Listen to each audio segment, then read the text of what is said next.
जीवित परमेश्वर के जीवित आराधना के वचन। निर्गमन की पुस्तक अध्याय 15। तब मूसा और इस्राएलियों ने यहोवा के लिए यह गीत गाया। उन्होंने कहा, मैं यहोवा का गीत गाऊंगा, क्योंकि वह महाप्रतापी ठहरा है। घोड़ों समेत सवारों को उसने समुद्र में डाल दिया है। यहोवा मेरा बल और भजन का विषय है, और वही मेरा उद्धार भी ठहरा है। मेरा परमेश्वर वही है, मैं उसी की स्तुति करूंगा। मैं उसके लिए निवास स्थान बनाऊंगा। मेरे पूर्वजों का परमेश्वर वही है, मैं उसको सराहूंगा। यहोवा योद्धा है, उसका नाम यहोवा है।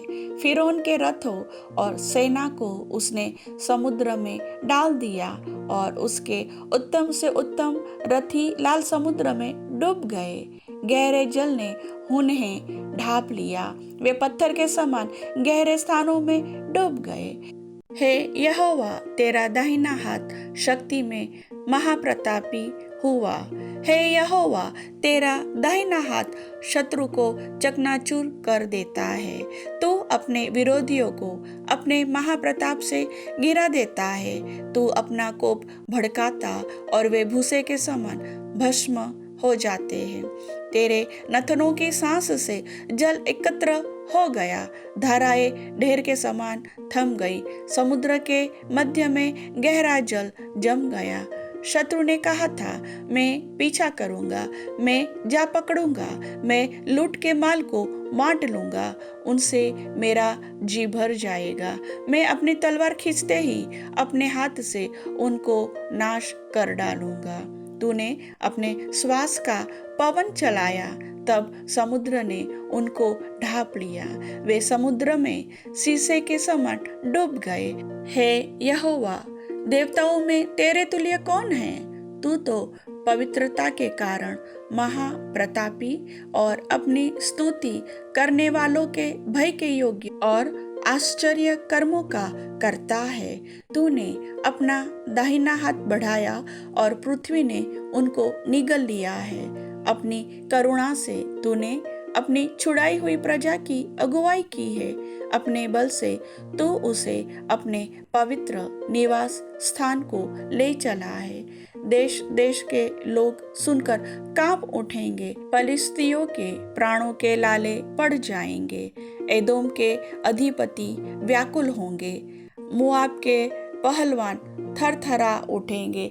सब कनान निवासियों के मन पिघल जाएंगे। उनमें डर और घबराहट समा जाएगा। तेरी बाह के प्रताप से वे पत्थर के समान अबोल होंगे, जब तक, हे यहोवा, तेरी प्रजा के लोग निकल न जाए। जब तक तेरी प्रजा के लोग, जिनको तूने मोल लिया है, पार न निकल जाए। तू उन्हें पहुंचाकर अपने नीच भाग वाले पहाड़ पर बसाएगा।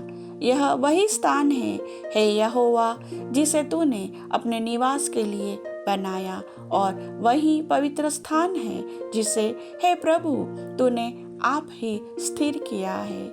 यहोवा सदा सर्वदा राज्य करता रहेगा। यह गीत गाने का कारण यह है कि फिरौन के घोड़े, रथों और सवारों समेत समुद्र के बीच में चले गए, और यहोवा उनके ऊपर समुद्र का जल लौटा ले आया। परंतु इज़राइली समुद्र के बीच स्थल ही स्थल पर होकर चले गए। और हारून की बहन मिरियम नाम नबिया ने हाथ में डफ लिया, और सब स्त्रियां डफ लिए नाचती हुई उसके पीछे हुली। और मिरियम उनके साथ यह टेक गाती गई कि यहोवा का गीत गाओ, क्योंकि वह महाप्रतापी ठहरा है। घोड़ों समेत सवारों को उसने समुद्र में डाल दिया है। तब मूसा इस्राएलियों को लाल समुद्र से आगे ले गया, और वे शूर नाम जंगल में आए, और जंगल में जाते हुए 3 दिन तक पानी का सोता न मिला। फिर मारा नाम एक स्थान पर पहुंचे। वहां का पानी खारा था, उसे वे न पी सके, इस कारण उस स्थान का नाम मारा पड़ा। तब वे यह कहकर मूसा के विरुद्ध बड़बड़ाने लगे, हम क्या पिए?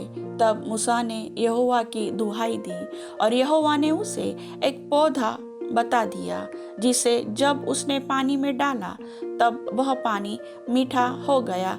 वहीं यहोवा ने उनके लिए एक विधि और नियम बनाया और वहीं उसने यह कहकर उनकी परीक्षा की, यदि तू अपने परमेश्वर यहोवा का वचन तन मन से सुने और जो उसकी दृष्टि में ठीक है वही करे और उसकी आज्ञाओं पर कान लगाए और उसकी सब विधियों को माने, तो जितने रोग मैंने मिस्रियों पर भेजे हैं उनमें से एक भी तुझ पर न भेजूंगा, क्योंकि मैं तुम्हारा चंगा करने वाला यहोवा हूँ।